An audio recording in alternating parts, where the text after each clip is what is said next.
Welcome to our monthly meeting and thank you all for attending. One of our main topics up for discussion is inclusion within our school district.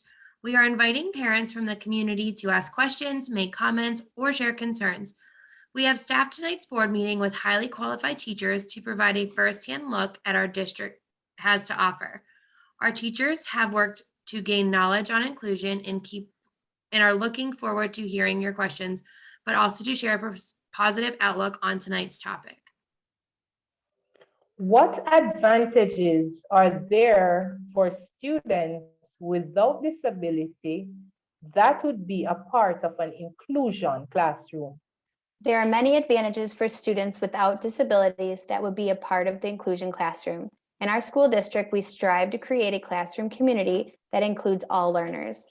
This interaction not only benefits the child with special needs, but also helps children without special needs learn about tolerance and acceptance for others. Willis C. 2008. One way your child will benefit from being in an inclusion classroom is the strong classroom climate that's provided from peer-to-peer support. The academic journal From Barriers to Belongings explains how students without disabilities will work with students with developmental disabilities through a program called Peer-to-Peer. Students are selected to interact academically and socially with others. This relationship allows your student to have the opportunity to be a peer mentor to a student in the classroom, cafeteria, or group problem solving and advocacy, 2020.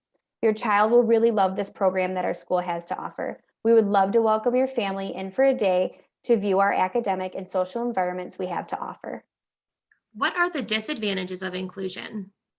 Although inclusive classrooms allow for positive social settings for your student with developmental disabilities, they take away from the amount of instruction that teacher has to provide to all students. Students with special needs require more individualized special attention and instruction when compared to their peers. Page 18, Savage C. 2008. That's why our district provides multi-support systems such as co-teaching, paraprofessionals, and teacher consultants. My child has a wonderful relationship with his resource room teacher. Should I be worried about losing support if he's fully included? The transition your child will undergo from the resource room to an inclusion setting will happen with the support of a co-taught classroom, teacher consultant support, and paraprofessional aid. Your student will transition to the inclusive setting while still receiving the support indicated on his IEP. His teacher will collaborate with the special education team to ensure he receives the amount of instruction agreed upon in the IEP meeting. Phillips K. 2018. How do parents receive information regarding inclusion? Some parents are not familiar with the term inclusion.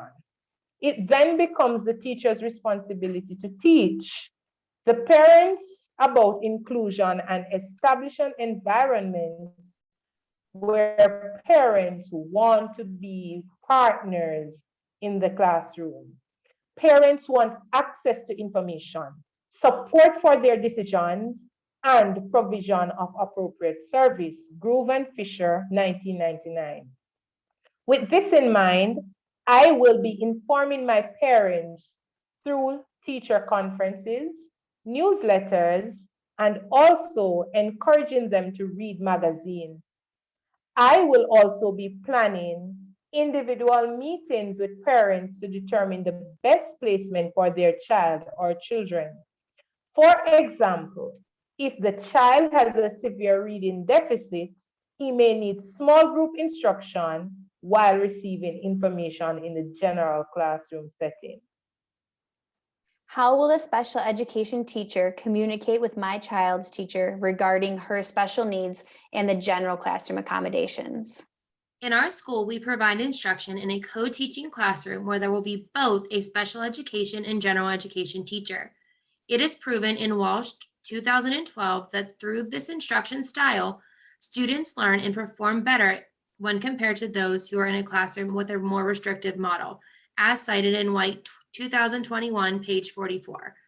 For those who are unsure of what co-teaching model may look like in a classroom, It is stated in Magira and Zygmunt 2005, when the general education teacher leads the instruction, the special education teacher will then support students both with and without special needs throughout the day in regards to the material being taught, as cited in White 2021, page 45. Even though the general education teacher leads instruction, both teachers plan together and collaborate daily to meet the needs of all students in their classroom.